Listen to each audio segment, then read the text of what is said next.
Good afternoon, everyone. Thanks for coming along to today's session. My name's Carolyn McBean and I'm the Parliamentary Librarian.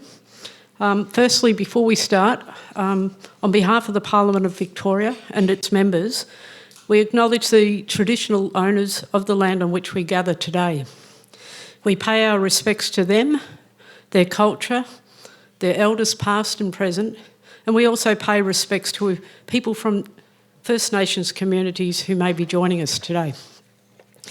I welcome you to our seminar about climate change mitigation in agriculture and the impact on food security in Victoria.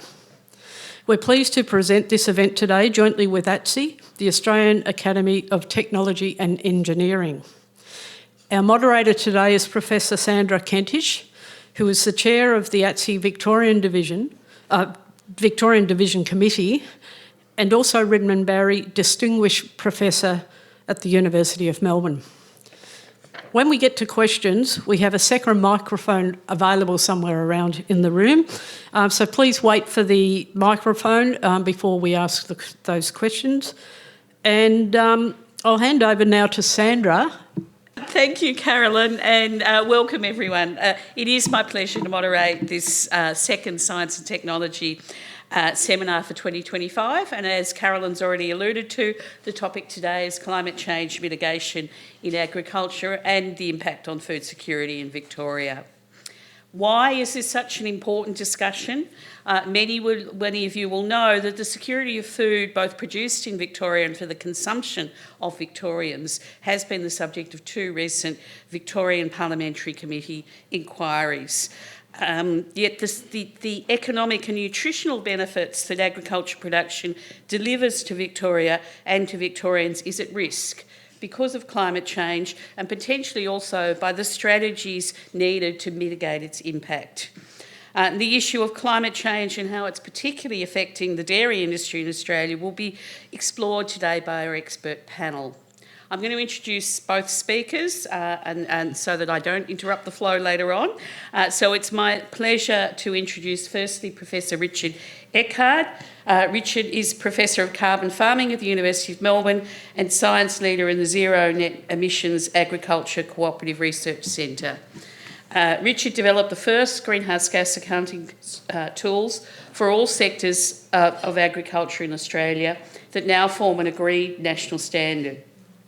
He's a science advisor to the Victorian, Australian, New Zealand, UK and EU governments, the International Livestock Research Institute and the UN Food and Agriculture Organisation on climate change, adaptation, mitigation and policy development in agriculture.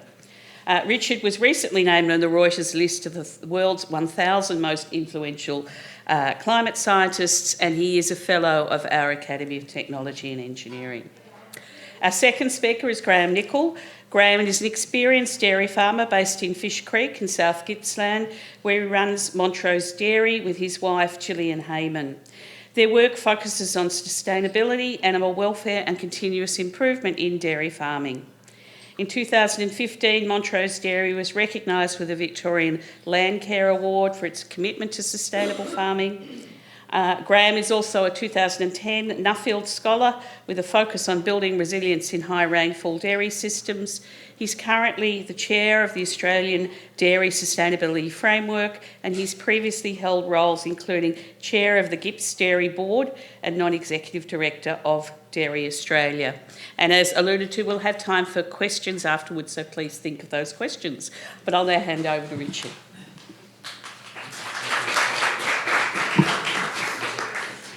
Thank you very much for organising the event and having me back. I was here, 2 years ago or something?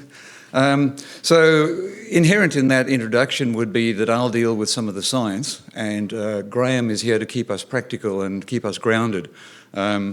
So I'll start with, today's focus is going to be mainly on the dairy industry. And so while we could spend a lot of time talking through this graph, what we've done here is put together all the research we've done in the grains industry, in the cotton industry, in the dairy industry, and painted a picture of what Victoria might actually be looking like. Now, this is under 1.5 degree, but what we're really depicting here is what's already happening in the industry. But if you look at that with reference to dairy, pretty much dairy is under challenge. If you see that dairy occupies high rainfall, good soil combinations, and water is at a premium, the Tasmanians are fairly well aware that they're sitting in the best dairy land in the future. So dairy is an industry that's under pressure, is no doubt.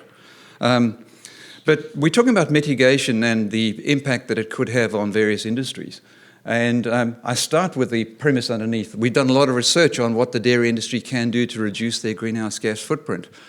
Not one of these are cost effective for dairy farmers. That's the problem.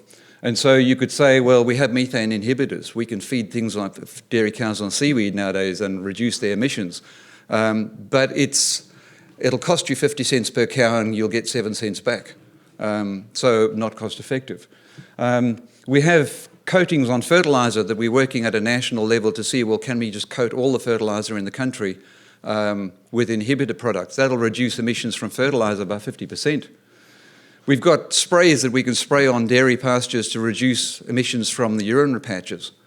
A great innovation coming out that we're getting inquiries on daily is the on-farm generation of your own nitrogen fertiliser. That's starting to happen either through solar electrolysis or plasma using solar energy on farm. That would take away all the Haber-Bosch processed energy required to manufacture fertiliser in the first place. That's looking like it's going to be a very viable technology. But again, the payback period is capital investment up front. We know dairy can generate methane from biogas and generate green energy, but it'll cost a minimum of $1 million per dairy farm to set up the system. So that's an upfront capital outlay. And then we know our Ellenbank Dairy Research Farm already has electric four-wheel bikes, and they're solar charged overnight, and hydrogen tractors are coming into the marketplace. So you could say dairy sits in a very privileged position out of all the industries in Australia that they could, if they had to, reduce their emissions by 50% with known technology tomorrow. It's just who's going to pay for it? Because so let's take a step on. If you look at just a snapshot of value chain targets, this is the value chain that we all deal with in Australia. And they've all set greenhouse gas targets based on the Science Based Target Initiative.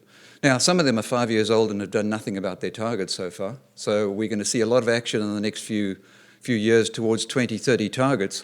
And what's quite significant is the major banks have also set these targets. And they want to reduce their exposure to greenhouse gas emissions in their loan portfolio. We know that Rabobank's next tranche of capital to the Great South is limited to environmental performance. In other words, before they can allocate capital into agriculture, they have to have environmental performance standards against which they can loan money. So that becomes a reality check for us. Now, these guys have all set the targets, but what's the real issue sitting beneath it? It brings us to offsetting versus insetting. Some of you might have heard about carbon offsets.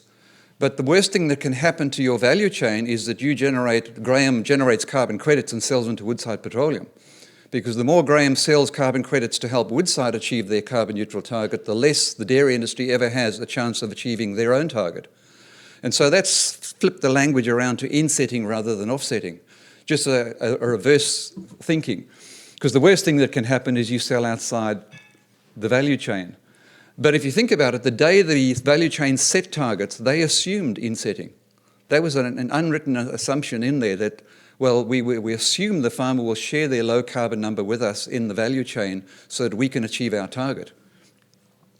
But no one's really explored what this business model looks like. And I think we're at the edge of understanding that there is a way forward here. And that would be a case of, well, who wants a share of farm mitigation number? The farmer's got something to offer. And if you take the carbon price in Australia, that's $35 a tonne that Graham has to offer for a low carbon farm. Or the European Union price of 120 Australian dollars a tonne is what the farmer has to offer. Now, if you look at that diagram on the right, that's the QR codes represent various farm audits of greenhouse gas emissions. That's emissions per unit of product produced. And that's really important to understand. The previous page of targets that I showed you are all emissions intensity, and they're not absolute emissions targets. It's the metric by which your company can buy from you, which is per unit mass, per unit volume. And so the dairy company can buy on tonnes of milk solids. And so you'd argue if they have a 30% target, why would they buy the 18 when they can buy the 11? They would preferentially buy the 11 to make up their quota. If the average dairy farm in Australia is a 15, well, you'd buy all the 11s first. That's what we're seeing starting to happen. And so it brings us to a potential business model where we're saying, well, these people that have set the target, these companies should be sitting around the table and discussing a virtual supply shed model or a virtual cooperative where you have a group of suppliers in a defined market with defined goods and services within a value chain. And then you need the credible co-claiming of what they can contribute. So if you're that low emissions farmer, you can come into this arrangement and preferentially get paid collectively for your mitigation. And I advise a company in the US called Athian who has started down this business model with a verifier called SustainCert. And last year, in the first year of business, we paid $9 million to dairy farmers. We're planning on paying $30 million to US dairy farmers in the next 12 months, just for action they're taking on farm to reduce their emissions in the supply chain. So finally, we're getting somewhere where someone's willing to actually pay for this and make it happen, and it's not the farmer that has to pay for it. And so what we've done through the CRC is initiated the dialogue in the cotton industry, in the northern red meat industry, in the wool industry, the grains industry are running with it, and the Bega Valley Circularity Project are all running with this business model to see if we can get a virtual supply shed model going in the Australian agricultural industries. And what we need to do in the Victorian dairy industry is get this dialogue happening as well. So I'll hand over to Graham. Thank you.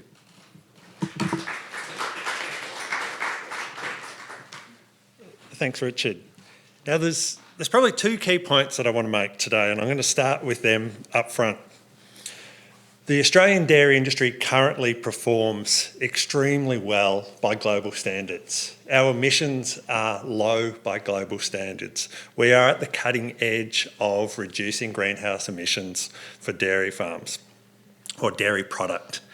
And then the next point that I think is really critical in this space of food security and mitigation of greenhouse gases is that in a complex biological system that a dairy farmer is, we have to be very careful of perverse outcomes because we can easily go down the path of reducing emissions and we will reduce our food security. So they're the two key points.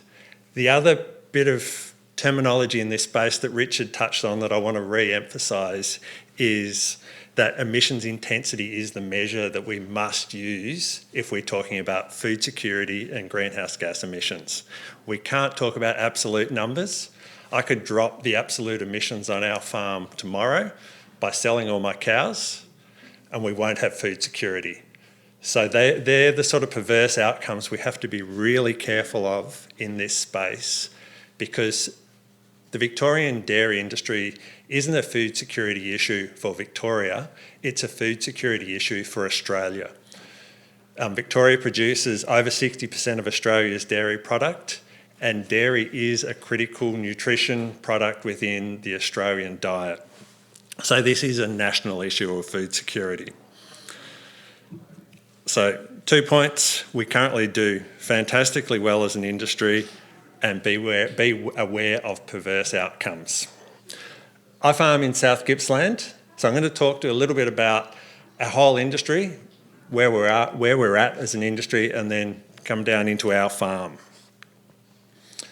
So if you look at, these are emissions numbers for Australian dairy farms. We currently have, this data is collated, it's a couple of years old, but there's 1,700 farms there. So we actually are doing a really good job as an industry in collecting data of greenhouse gas emissions. We've got over 2,000 farms know their footprint.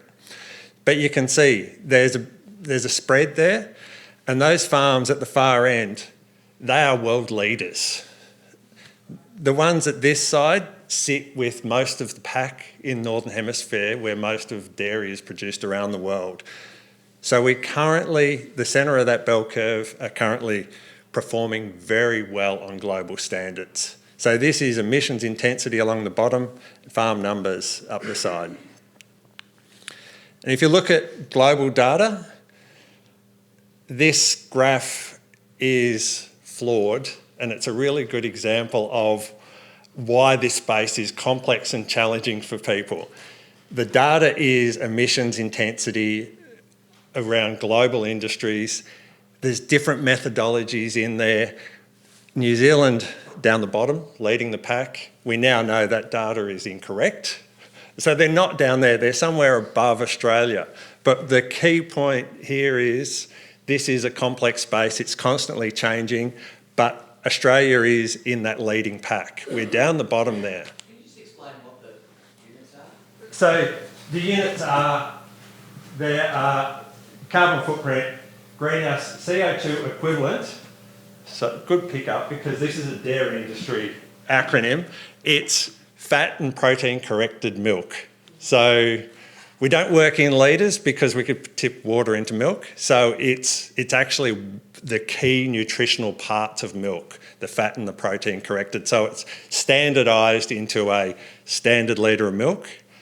That is the nutritional powerhouse of why we have a dairy industry. So just to make sure I'm understanding, Australia's 0.92 kilograms of CO2 equivalent per, roughly, per litre of milk. No, not per kilogram of fat and protein corrected milk. Yeah, roughly. Yeah, near enough. So a kilo of FPCM, is that what we would call It's a standard litre. Yeah. Sorry, it's always key that the speaker actually defines a graph well. The key point is we're in the leading pack there. We are actually doing very, very well as an industry. Now I'm going to dive down into our farm. So this is our farm industry average. And the key point on this bar graph, it's a stacked bar which identifies where those emissions come from within our business. The key point is that big blue chunk at the top of those graphs, that's enteric methane, that's methane from cows. We can mess around with all those little colourful bars down the bottom, electricity, fertiliser, fuel, they're little bars down the bottom. Over 60% of the average farm's emissions come from cows. Those enteric fermentation methane emissions direct from cows. So this is showing our farm, this is 2023-24 data and industry average data. So when you look at that previous graph that had all the farms on it, it's a valid process as an industry to go and say, well, how are some farms doing better than others? What are they doing better? It's efficient feeding, it's efficient breeding, it's highly trained systems.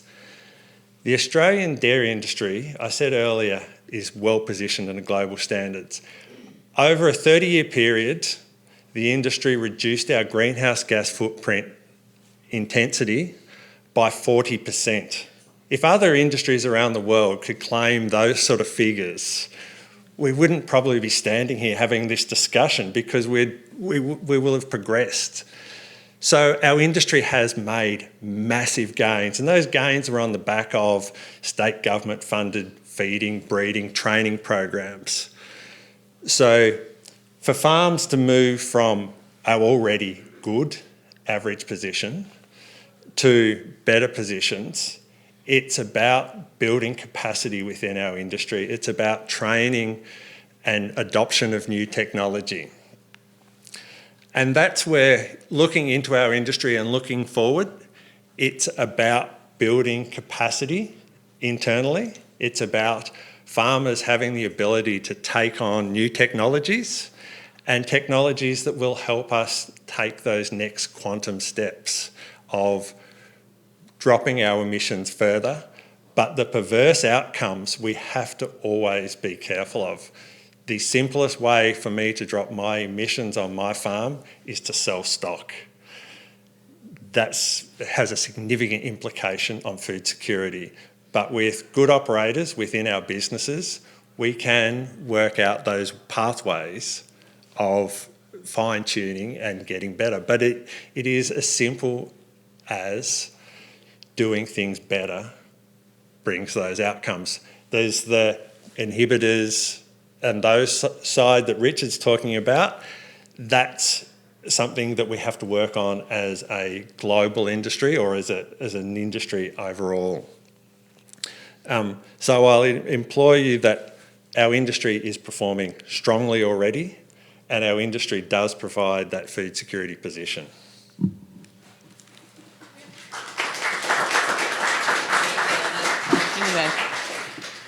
Thank you, Graham. And I will go the other way just to quickly give your contact details there. But that was some really interesting presentations there from both our speakers. So I'm going to see if there are any burning questions, and there's one at the back there already. Oh, yeah, sorry, welcome you to come up, sorry.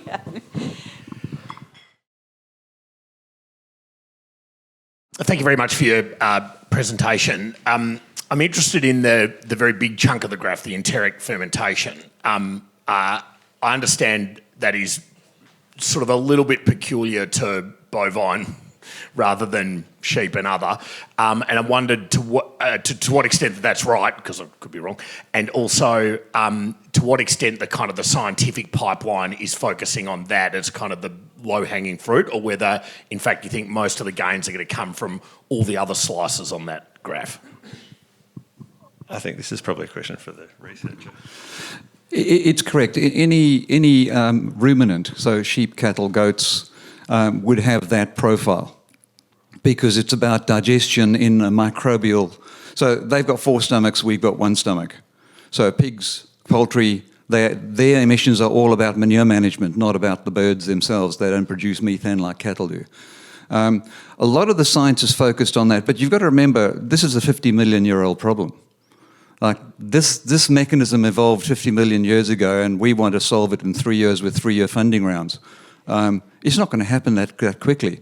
The methane vaccine program's been underway for 25 years now, and we're about to get the first prototype vaccine out of New Zealand. Does that mean they failed? It means it was just damn hard to figure out how to vaccinate cows against this methane-generating microbe.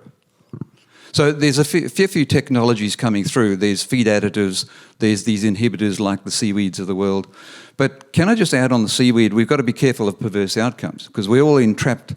I ask audiences, you know about seaweed, and everyone knows about seaweed. But seaweed is actually a carcinogenic, ozone-depleting chemical. There's another question over here. Hi, my question is more about the broader sort of economics and the relationships between the value chain participants. So what's the state of Scope 3 reporting in the value chain at the moment, and what level of participation have we got between, and what needs to happen to encourage that? Because I saw that quite a few of those participants were based overseas, so it will depend on the legislation and the pressure put on them in their home jurisdictions, I would imagine. At a farm level, we've got an industry-wide program of getting farmers getting to know their numbers to supply up to the processes for Scope 3 reporting, and that's in progress at the moment. And we do, as far as ag sectors go, we've got a fair few numbers across our farm base. I could probably add, you would be aware of the Treasury Amendment Act that does require mandatory reporting for large companies as of January this year, and will require all Scope 3 reporting by 2027. That'll include all of agriculture. But if you read the legislation, you can drive a bus through it. As in, initially we'll accept rough averages. So where the supply chain are going is saying, what's the average emissions intensity of the dairy industry in South Gippsland? Well, it's 1.1, so we'll report 1.1 times the number of farms in Gippsland as our Scope 3 reporting. That'll happen for the first few years of mandatory reporting, that level. Ultimately, it'll be a bottom-up audit on every property, but that's unlikely in the near future. Grab it back. I know there's probably some more questions, but I want to ask one of my own if I can. So a question for Richard, but then for both of you. So for Richard, if you had all the levers you put up on the slide earlier, where could we get to by 2030? And then for both of you to follow on from that, what are the policies that this government needs to implement to help you get there? Yeah, tricky. By 2030, the graph I put up says we could achieve 50% if we wanted to, but no one's asking for 50%. So actually, if we're looking at 2030, a 30% emissions intensity by 2030 is where we need to try and land, which says we won't have actually done a lot of that on the screen. We would just make the dairy industry more efficient, more farmers coming up to where the emissions were on Graham's farm. Where would you put the incentive? Two areas. One, we have to put the primary research in to actually solve the big ticket items and avoid silver bullet solutions, because everyone's just grabbing onto seaweed as a silver bullet solution, when in actual fact it's never that. It's a stacking of technologies that's going to get us there. It's components. And what's inherent in all of that is the seaweed doesn't give you performance advantages. So why are we heading in that direction when methane's an energy source we could turn into more milk? And so we actually need to invest in solutions that actually turn that excess energy into more production, and then you'll solve the adoption issue. Thank you. Go for it, Graham. I think that the first graph that I showed that shows the spread of farms across the state sort of answers the question. If we could move 90% of the farms to the far side of the graph, we would be there. We would have a 30%, we'd have a 40% reduction in the industry. So it comes down to building capacity and building skills within our industry to roll out the research and the development that we've already got to feed and breed well. There's a question here. Hello. Thanks, Richard, and hello, Graham. Very nice to see you. I grew up at about 10, 15 k's from your fabulous farm in Fish Creek, and it's a magnificent farm. So thank you. I'm very interested in soil and the discussion around soil and in carbon capturing, carbon enhancing. Will that shift the dial? And if it will, what would that mean for methane, overall GHGs? So, speak about soil, please. In the dairy industry, I think the hope that soil will solve the problem is, I probably shouldn't have the microphone in my hand with a preeminent expert here, but I will say it won't shift the dial. Our dairy farm soils are generally, as Richard said earlier in his presentation, are in high rainfall zone or irrigation zones. Their carbon capacity is maxed out already. As a business, we were involved in very early state government-funded soil carbon monitoring, and our soils are maxed out. It's not a panacea for our problem. You actually need degraded soils to make a difference. In other words, if the soil is degraded, it's got potential to restore, but very few dairy soils are in that situation. They're high rainfall, good nutrients, good pasture growth, they're at the maximum. Thank you. Good to know. Sorry, I might have jumped the queue. On the chart you had up, from memory, Norway was doing really, really well with emissions. Is that right? I know you said the Kiwis cook the books, but Norway was looking good. Did they sort of go to mitigation? Did industry support them? Was it state-sponsored? Are you able to speak to what Norway did right? Don't really know. Neither of us know. We would say Ireland is above Australia, but not that dissimilar. Pasture-based, grass-based, strong reliance on nitrogen fertiliser, perennial ryegrass, much the same as our industry. I'll make one point that, yet again, I feel like I probably shouldn't be saying this with a professor sitting next to me, but in 2011 we were involved in an international study looking at greenhouse gas emissions on dairy farms, comparing large farms across Europe, organic farms, and a few farms in South America and Australia. The pasture-based farms that were feeding some grain, i.e. the Southern Victorian dairy farms, came out by far the best in that study. And that was very early on in my getting to understand these greenhouse gas emissions intensity numbers. And in the last 15 years, I haven't changed my opinion. What we've got is a farming system particularly in Victoria and Australia, with the balance of pasture base with grain, because bringing grain in means you maximise your efficiency of your biological system, puts you in a position to really nail this greenhouse gas emissions intensity. So hence sort of my main message that I'm trying to push today is we are in a very strong position here, and it's really easy to look overseas or look online for data that will tell you that the industry needs to do A, B and C. A lot of A, B and C has already been done here in Victoria. Norway would be all house cows, correct? They do have a grazing component. That I looked at those numbers and wondered whether it is their grazing component. Small, highly efficient operations potentially too. Those Scandinavian operations are small and highly efficient quite often. I know there's a question at the back, but I'm going to jump in. So while you're shifting the microphone, you talked just then about small farms and you talked about large farms.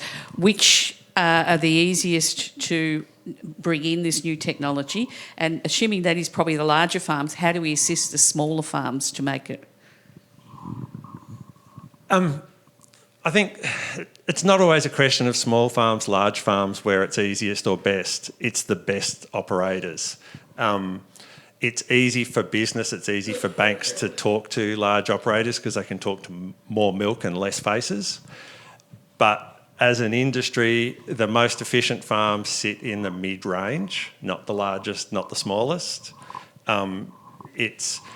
We do run the risk of developing a dual speed knowledge base within this greenhouse gas emission space within agriculture at the moment, because with Scope 3 emissions and processors wanting to get an understanding, they're talking to big farms, banks are talking to big farms. And so I'm talking to dairy farmers across the state. I'm finding that smaller farms are more stressed by this situation because they're not well informed. And that in not being well informed, they don't realise how good they are. Just probably to add, my experience is more in Northern Australia because I spend more time in the big cattle companies in North. And there you see it very obviously, where a big pastoral company can afford a dedicated sustainability manager within the company to do all this carbon accounting. And so I regularly meet with the sustainability managers from Paraway, NAPCO, AACO, and help them with their accounting, and then feel guilty about the family farm that really doesn't have that capacity. So there is some advantages in that scale, even down to who's getting the money from carbon offsets. Well, if you've got an in-house sustainability manager to do all your carbon claims, you're not paying an aggregator a lot of money to get a small return. Another really strong point to remember about the dairy industry in Australia is it's unique for its sharing ability. And so as an industry, we share information. And so that sort of, to a degree, mitigates that because we do share very, very well. And that's through Dairy Australia? Or just local networks? Yeah. There's a question at the back. Yeah, thank you. Very interesting presentation. Just interested to know, you mentioned a lot of the potential solutions were not cost effective at the moment. If we all paid a bit more for our dairy products and there was some money available, what would be the existing technologies that you would lead with? What would you introduce if there was a bit more money around for this? Yeah, there's two ways of looking at that. One, there's upfront capital. So if you want to put a methane manure management system to generate green energy, someone has to front up $1 million worth of capital up front to get you going. The payback will be there, but, decades later. So that's one. The other one is cash flow, where a very few of those technologies deliver productivity improvements.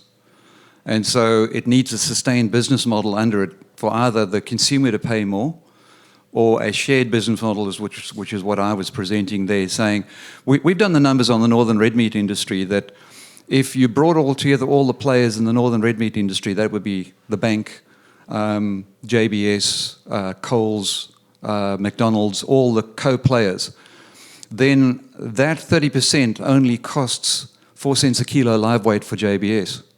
Now, 4 cents a kilo live weight and a shared business model is less than the monthly variance in livestock prices. So actually, if you can share the pain between multiple co-invested players who all have a shared common target, that has to be the best way to not pass it fully to the consumer or not expect the farmer to pay it. Thank you. Any other questions? Yes, one here. Yeah, thank you, and thank you for that presentation. It was really interesting. I guess I'm wondering on that, we've talked a lot about mitigation and reduction of emissions.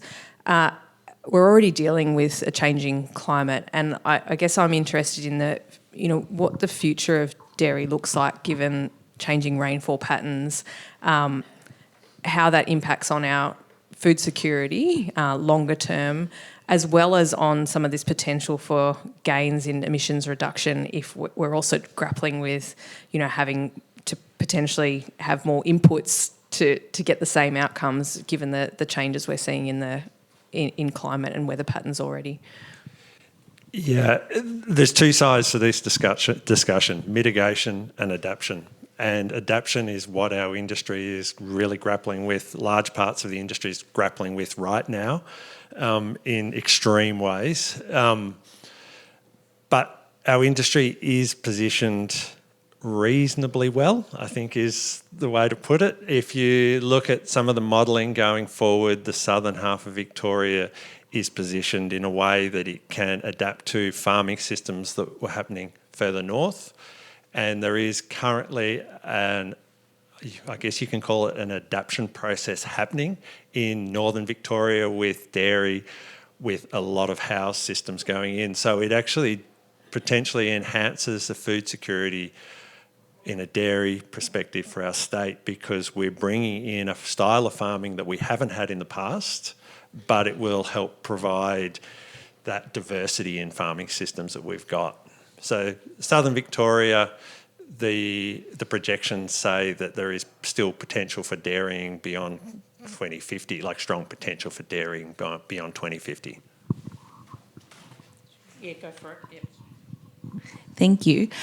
You touched upon circularity earlier. I was hoping you could just speak a little bit more to that within the context of the dairy industry here and what that looks like.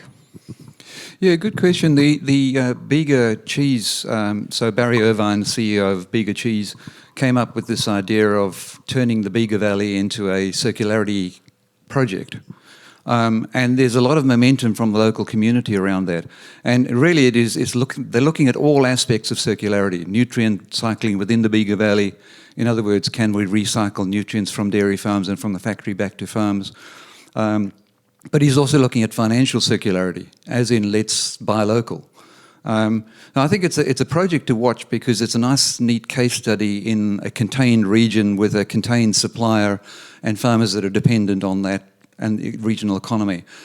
So it's going through all aspects of nutrient, of water, of carbon circularity within that concept. So I think it's something to watch. There are some other councils in Victoria, down in eastern Victoria, that are looking at circularity, but watch the Bega case study. I think it's worth.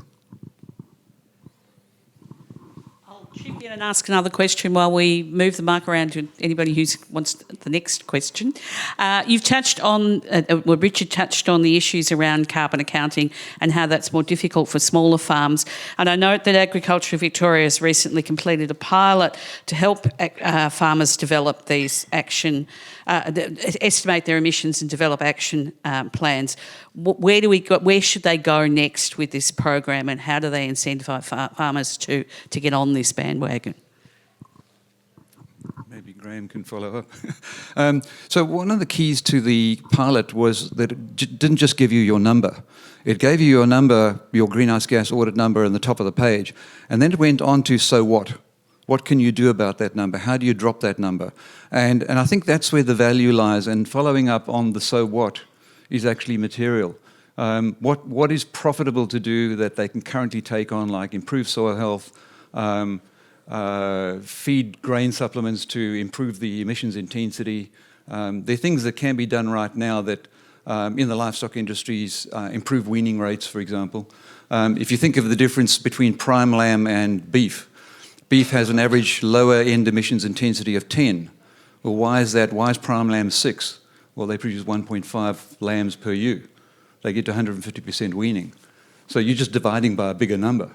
Once you realise that emissions intensity is just a denominator numerator, you start thinking, how can we push one of the two to change the ratio? Some farms that ill-advisedly just gone out of beef into sheep because the number's better. You want to do anything, Graham?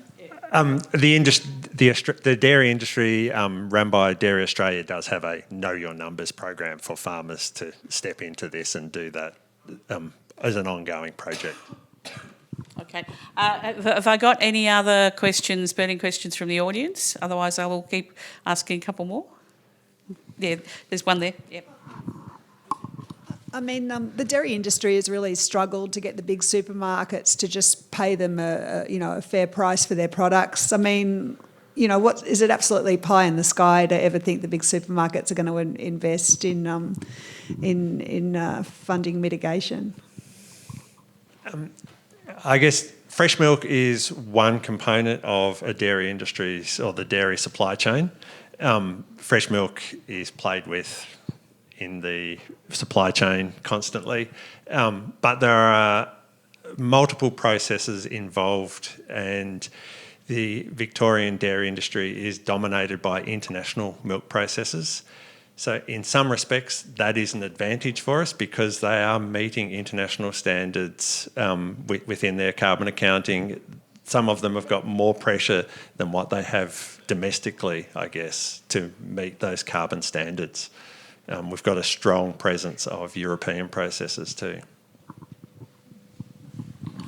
And I'm conscious we are running out of time, and one last question, and that is, in our briefing, you both referred to virtual farming, and you haven't mentioned it today, so I'm just going to give you the chance, if you would like to discuss virtual farming, virtual fencing. That's the word I'm looking for. Virtual fencing.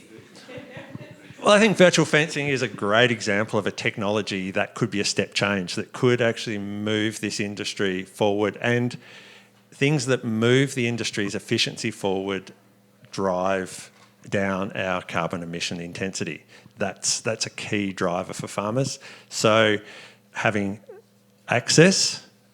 timely access to technology like virtual fencing will potentially drop our further greenhouse gas emissions intensity.